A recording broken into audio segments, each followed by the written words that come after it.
शं वरुणः शन्नो भवत्वर्यमा शन्न इन्द्रो बृहस्पतिः शन्नो विष्णुरुक्रमः ॐ शान्ति शान्ति शान्तिः।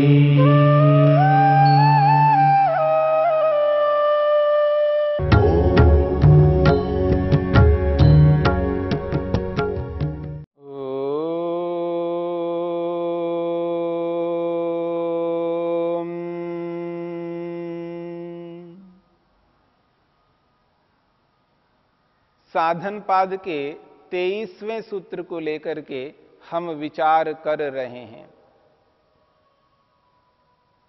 महर्षि पतंजलि कहते हैं स्वस्वामी शक्त्योः स्वरूपोपलब्धि हेतु संयोगः। स्वशक्ति और स्वामी शक्ति इन दोनों के स्वरूपों की उपलब्धि का जो कारण है वह है संयोग। बहुत सारी बातों को समझने का प्रयास किया है। महर्षि वेदव्यास ने स्पष्ट किया है भोग किसे कहते हैं। दृश्य की उपलब्धि का नाम भोग कहा है और भोक्तु की उपलब्धि का नाम अपवर्ग कहा है।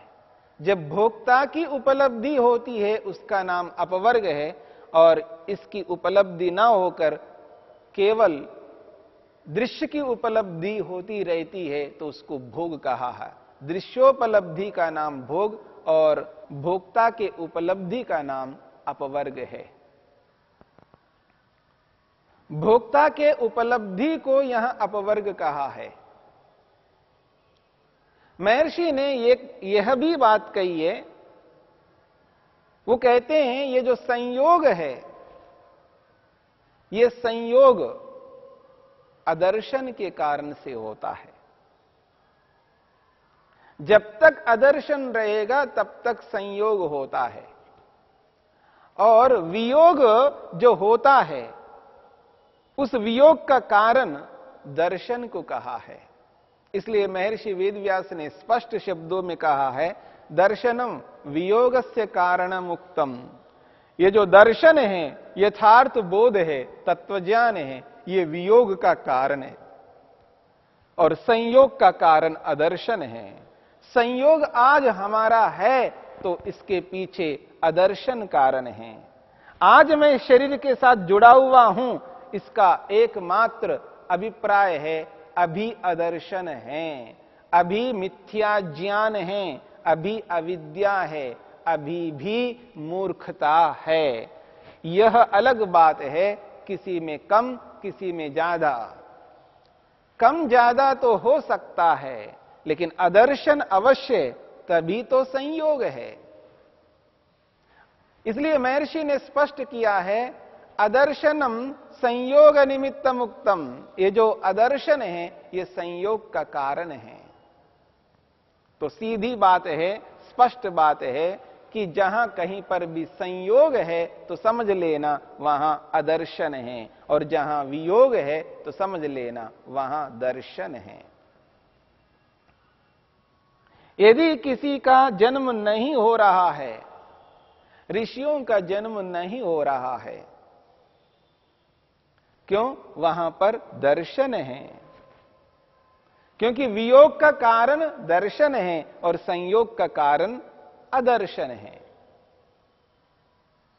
महर्षि वेदव्यास ने एक और बात कही है, न अत्र दर्शनम मोक्ष कारणम। ये जो दर्शन है, ये दर्शन मोक्ष का सीधा सीधा कारण नहीं है। अदर्शन अभावादेव बंध अभावः। अदर्शन के हट जाने से बंधन हट जाता है और बंधन का हटना ही समोक्ष, उसका नाम मोक्ष है। बंधन के हटने को ही मोक्ष कहा जा रहा है। बंधन का न रहना ही मोक्ष है। सदा बंधन से मुक्त होना ही मोक्ष है और कोई मोक्ष नहीं है। इसलिए यहां सीधा सीधा दर्शन मोक्ष का कारण नहीं है। सीधा सीधा दर्शन अदर्शन का कारण है। यानी अदर्शन को हटाने में सीधा कारण दर्शन है। और मोक्ष का सीधा कारण क्या है? अदर्शन का हटना, अर्थात बंधन का हटना। बंधन का हटना ही मोक्ष है। जब तक संयोग रहेगा तब तक बंधन है, और संयोग की निवृत्ति, संयोग हट जाता है, वियोग होते ही मोक्ष है। तो मोक्ष का जो कारण है वो बंधन का अभाव होना है, बंधन का न रहना है। इसलिए सीधा सीधा जो मोक्ष का कारण है, अविद्या का हट जाना, बंधन का हट जाना, संयोग का हट जाना ही कारण है। हां, परोक्ष से तो कारण माना ही जाएगा, उसको हम नकार नहीं सकते। इसलिए महर्षि वेदव्यास ने स्पष्ट शब्दों में कहा है, दर्शनस्य भावे, दर्शनस्य भावे बंध कारणस्य अदर्शनस्य नाशः। दर्शनस्य भावे, जब दर्शन रहता है, दर्शन की उपस्थिति में, तत्वज्ञान की उपस्थिति में, यथार्थ बोध की उपस्थिति में, बंध कारणस्य अदर्शनस्य नाशा, बंधन का जो कारण है अदर्शन, उसका नाश हो जाता है। बंधन का जो कारण रूपी मिथ्या ज्ञान अदर्शन है, उसका नाश दर्शन की उपस्थिति में होता है। इसलिए कहा है, दर्शनम ज्ञानम कैवल्य कारणम उक्तम। ये जो दर्शन रूपी ज्ञान है, दर्शन रूपी तत्व ज्ञान है, ये कैवल्य कारणम उक्तम, कैवल्य मोक्ष का कारण है। ज्ञानान मुक्ति, ज्ञान से मुक्ति होती है। ये जो बात कही जा रही है, ये जो दर्शन है, इस दर्शन से कैवल्य को प्राप्त किया जाता, ये कहा जा रहा है। ये सीधा सीधा ना होकर के परंपरा से है। सीधा तो बंधन का अभाव ही मोक्ष है, बंधन का अभाव ही कैवल्य है। और मोक्ष शब्द ही यह स्पष्ट करता है, मुक्त होना, बंधन से छूट जाना, बंधन से पृथक होना ही मोक्ष है। तो बंधन का पृथक होना जो मोक्ष है, वो बंधन का पृथक क्यों हो रहा है? क्योंकि वहां अदर्शन हट जाता है। अदर्शन के हट जाने से, यानी मिथ्या ज्ञान के हट जाने से ही बंधन का हटना हो रहा है। तो बंधन का हटना ही तो मोक्ष है, मुक्ति है, कैवल्य है। इस बात को समझने की चेष्टा करनी है। बंधन का हटना, बंधन का अभाव, ये अदर्शन के हट जाने पर होता है। अदर्शन यानी मिथ्या ज्ञान, मिथ्या ज्ञान के हट जाने से बंधन का अभाव होता है। इस बंधन के अभाव को ही मोक्ष कहा है। इसलिए समोक्षः, बंधाभावः समोक्षः इति। बंधन का अभाव ही मोक्ष कहलाता है। इस बात को समझने की चेष्टा करनी है। तो दो बातें यहां पर आई हैं, एक दर्शन और एक अदर्शन। दर्शन वियोग का कारण है और अदर्शन संयोग का कारण है। जब तक अदर्शन है तब तक संयोग है, और जब तक अदर्शन रहेगा तब तक दर्शन नहीं होगा। इसलिए इस अदर्शन को हटाने के लिए व्यक्ति को क्रिया योग को अपनाना पड़ता है। तप, स्वाध्याय और ईश्वर प्रणिधान को अपनाना पड़ता है। क्रिया योग को अपना करके व्यक्ति धीरे धीरे अपने जीवन में दर्शन को उतारता है, तत्वज्ञान को उतारता है। और जब तत्वज्ञान पूर्ण हो जाता है तब मिथ्या ज्ञान हट जाता है, अदर्शन हट जाता है, और अदर्शन के हटते ही बंधन हट जाता है, और बंधन का हटना ही मोक्ष है। इस बात को समझना है। दर्शन सीधा कारण ना होकर के परंपरा से कारण है, इसको इसी रूप में समझना है। अब महर्षि वेदव्यास ने प्रश्न उपस्थित किया है। जो अदर्शन अदर्शन अदर्शन के नाम से कहा जा रहा है, दर्शन तो दर्शन है, तत्वज्ञान है, यथार्थ बोध है, ऋतंभरा प्रज्ञा है, पर ये जो अदर्शन है ये क्या है? इस अदर्शन को लेकर के कुछ बातें रखी जा रही हैं। महर्षि प्रश्न के माध्यम से स्पष्ट करने का प्रयत्न किया है। आखिर ये अदर्शन है क्या? अदर्शन किस चीज का नाम है? किसे अदर्शन कहते हैं? इस संदर्भ में 8 प्रकार के विकल्पों को प्रस्तुत किया है। क्या इसे अदर्शन कहते हैं?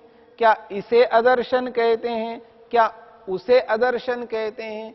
क्या उसे अदर्शन कहते हैं? किसे अदर्शन कहते हैं? आखिर ये अदर्शन है क्या?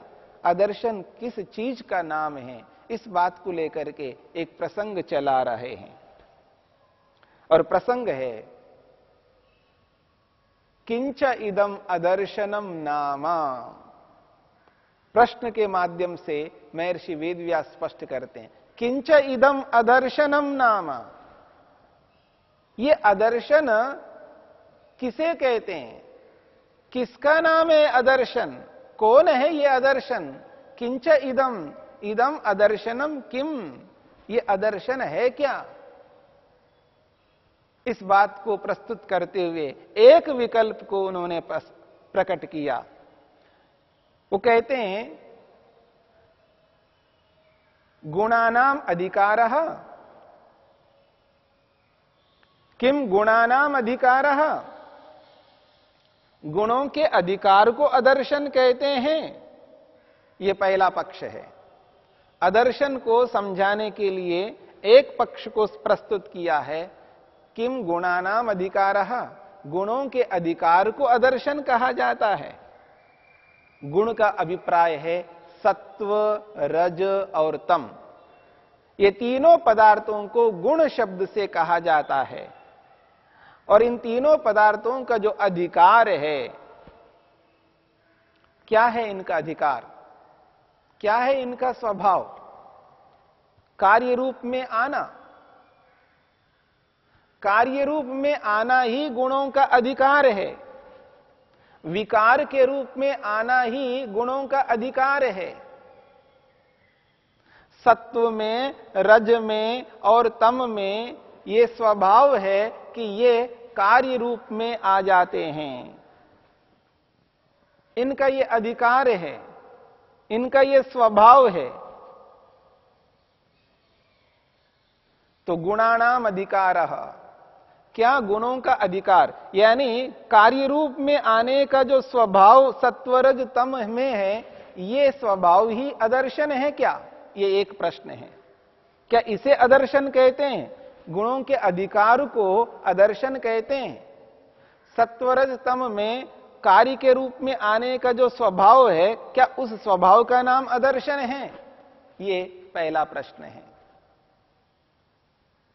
दूसरी बात कही जा रही है, अहोस्वित अथवा, अहोस्वित अथवा दृशी रूपस्य स्वामिनः दर्शित विषयस्य, दर्शित विषयस्य प्रधान चित्तस्य अनुत्पादः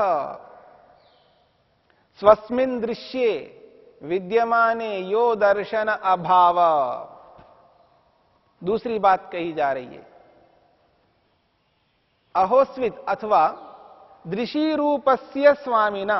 ये जो दृशी है यानी दृष्टा जीवात्मा है, कैसा ये? स्वामिना, स्वामी के रूप में है, मालिक के रूप में है। क्योंकि स्वरूपी जो दृश्य है, उस संपत्ति का जो मालिक है, स्वामी है, वो दृशी है, दृष्टा है, चेतन आत्मा हैं, क्योंकि इस संपूर्ण दृश्य ब्रह्मांड का जो स्वामी है वो हम हैं। हमारे ही अधीन है ये संसार, इसका उपभोग, इसका प्रयोग हम लोग ही करते हैं। जिसका प्रयोग हम कर रहे हैं उसके मालिक, उसके स्वामी हम हैं। इसलिए यहां पर कहा जा रहा है दृषि रूपस्य स्वामिना, ये जो दृष्टा रूपी स्वामी मालिक जीवात्मा है। कैसा है? दर्शित विषयस्य प्रदान चित्तस्य, जो मुख्य रूप से इस शरीर में मन है, ये दर्शित विषयस्य, ये विषयों को दिखाने वाला है, विषयों को लाने वाला है, विषयों का बोध कराने वाला है। रूप, रस, गंध, स्पर्श, शब्द, इनका बोध कराने का काम मन का है। तो दृषि रूप स्वामी चेतन पुरुष का विषयों को दिखाने वाला ये जो मन है,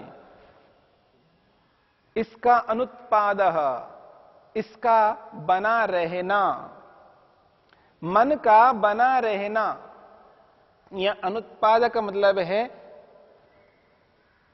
इस मन के द्वारा जो दर्शन होना चाहिए, जो तत्वज्ञान होना चाहिए, वो उत्पन्न नहीं हो रहा है। इस मन के माध्यम से तत्वज्ञान का ना होना, इसी बात को स्पष्ट करने के लिए महर्षि वेदव्यास कहते हैं स्वस्मिन् दृश्ये विद्यमाने यो दर्शन अभावा। अपने मन के रहने पर, यानी मन के रूप में बना रहने के कारण दर्शन अभावा, जो दर्शन का ना होना है, जो यथार्थ बोध का ना होना है, यही अदर्शन है। अर्थात मन है, इसलिए तो दर्शन नहीं हो पा रहा है। इस मन ने दर्शन को होने नहीं दिया।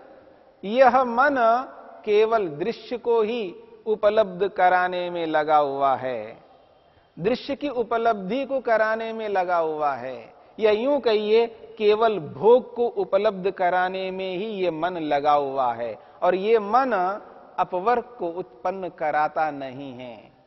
और जब तक अपवर्ग को उत्पन्न नहीं कराना, अपवर्ग को उत्पन्न न कराना ही अदर्शन है क्या? ये दूसरा प्रश्न है। दृषि रूपी स्वामी चेतन आत्मा, इस आत्मा को, विषयों को उपलब्ध कराने वाला ये जो मन है, ये मन दर्शन को उत्पन्न नहीं होने दे रहा है। क्या दर्शन को ना होने देना मन का ये जो स्वभाव बना हुआ है, क्या इसी का नाम अदर्शन है? जो कि इस मन को भोग के साथ साथ दर्शन को भी कराना है, भोग के साथ साथ अपवर्ग को भी कराना है, लेकिन अपवर्ग को नहीं होने दे रहा है। अपवर्ग का बोध न होना ही अदर्शन है क्या? ये दूसरा प्रश्न है। ऐसे 8 प्रश्नों को प्रस्तुत किया है महर्षि वेदव्यास ने। उसमें से हमने 2 प्रश्नों पर विचार किया है।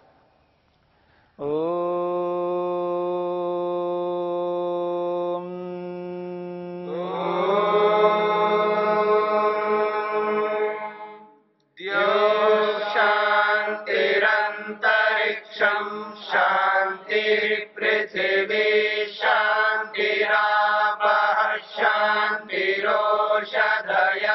शांतिः वनस्पतयः शांतिर्विश्वे देवा शांतिर्ब्रह्म शांति सर्वं शांति शांतिरेव शांति क्षमा